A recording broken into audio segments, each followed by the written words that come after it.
दया कृपा भी कर्म के आधार पर करते हैं, मुफ्त में भगवान भी दया नहीं करते।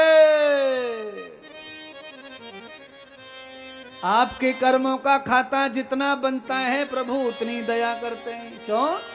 आप अकेले थोड़ी हैं, भगवान के लिए करोड़ों अरबों पड़े, किस पे दया नहीं करें? सब पर दया करते हैं, पर कर्म का ही फल देते हैं। अपनी तरफ से भगवान किसी को कुछ भी नहीं देते हैं। कर्म का फल। सरकार मेहरबान हो जाए तो कभी कभी होली दिवाली पे वजीफा दे देती है थोड़ा बहुत। ऐसे भगवान भी जब कभी खुद हो जाएं और देख लें कि कर्मचारी अच्छा काम कर रहा है तो थोड़ा बहुत वजीफा दे देते हैं। बाकी तो कर्म का ही तनख्वाह है। परमात्मा के यहाँ कथा को सुनते रहिए और बीच बीच में उपदेश भी लेते रहिए।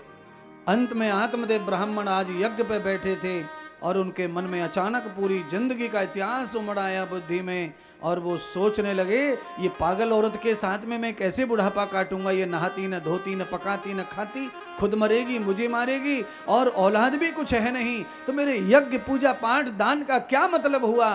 सब में उसने आज होली कर दी, सब खत्म कर दिया।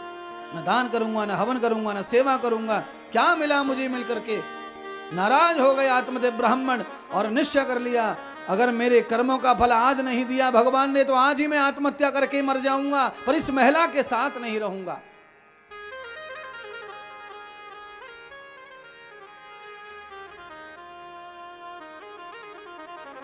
आत्महत्या करने के लिए संध्या काल होते ही आत्मदेव ब्राह्मण उसी नदी में चल दिए जिस नदी के तट पे गांव था।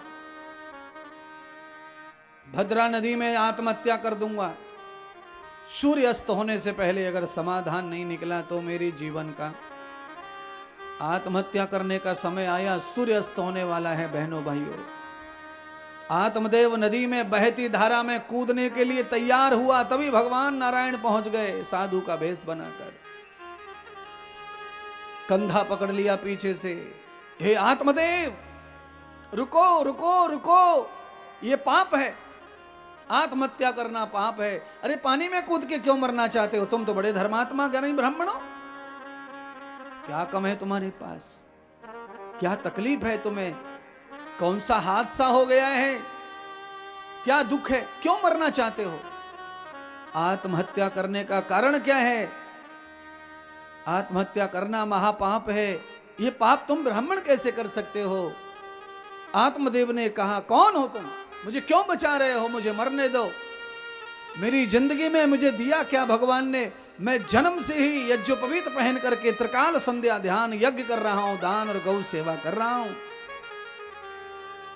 उसके फलस्वरूप मुझे बेवकूफ पत्नी और मुझे निपूता बनाया है, मुझे एक पुत्र तक नहीं दिया भगवान, इसीलिए मैं जीना नहीं चाहता। बंधुओं, भगवान क्या समझा रहे हैं आत्मदेव को? मैं वही समझाना चाहता हूं।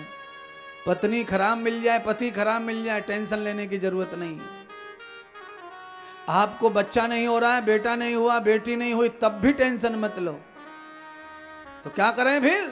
भगवान कह रहे हैं आत्मदेव को, हे आत्मदेव तेरा भाग्य अच्छा है कि तेरी जिम्मेदारियां कम है और तेरी संपत्ति को तू यज्ञ कर पा रहा है, दान कर पा रहा है, गौ सेवा कर पा रहा है। अगर औलाद तुझे होती, पत्नी ढंग की होती, न जाने तेरे अंदर कितना प्रपंच पैदा कर देती, तुझे फिर यज्ञ का मौका नहीं मिलता।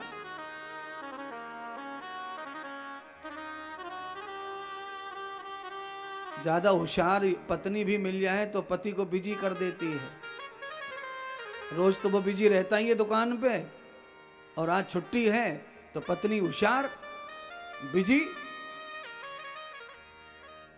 बिजी का मतलब समझ जाओ, गाड़ी निकालो, चलो चलो आज वहां चलेंगे, यहाँ चलेंगे, कभी टाइम देते नहीं हो, बस शाम को आते हो, सो जाते हो, बच्चों का ध्यान, हमारा ध्यान, क्या करेंगे हम पैसों का? बिजी हो गए। समस्या है। एड़ी बावड़ी पागल सी होती तो खाती और पड़ी रहती बिस्तर में।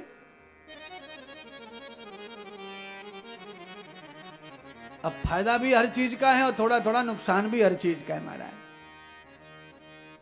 इसीलिए जब जब जीवन में टाइम आपके जीवन में ऐसा आ जाए कि आप असंतुष्ट हो जाएं एक दूसरे से, तो उस स्थिति में आप इधर उधर न मार करके अपने आप को भगवान की तरफ मोड़ दीजिए।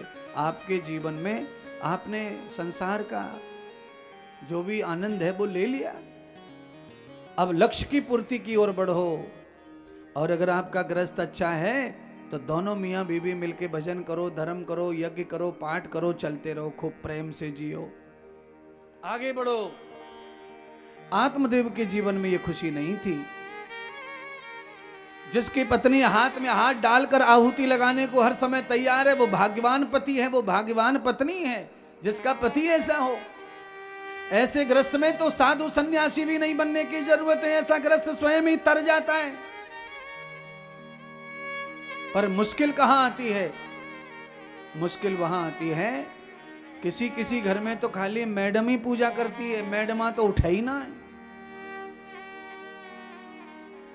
सारी पूजा पाठ लेडीज ही करती रहे, सौरती निभावे तो, देवता निभावे तो, और चाहे बासोड़ो आ जाए, सतली सीता आ जाए, चाहे लीता कोई देवती आ जाए, सबरी लेडीज पूजती फिरे।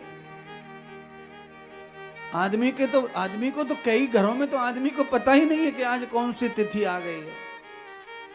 हाँ, वो तो भला करो कि होली में थोड़ा पीता इसलिए होली को याद रखता है, नहीं तो होली भी ना पता, इसको बतानी पड़ेगी पिचकारी मार के कि होली आ गई है बाबड़े, अब तो खेल ले, कुछ कूद ले।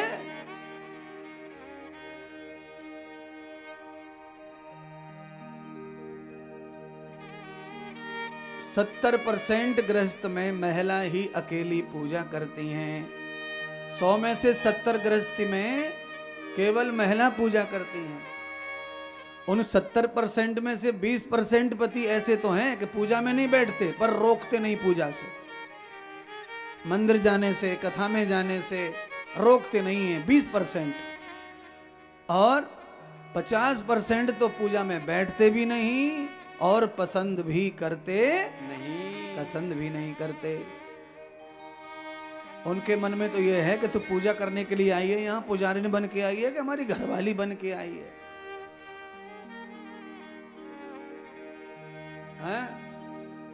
लाल पीले अंग करके उसके आगे पीछे घूमती रहो, तब वो मानता कि हाँ मेरी पत्नी है, ये तो बड़ा मुझे मानती है, ये तुझे नहीं मानती है लाल पीली होकर, तेरी भूल है ये।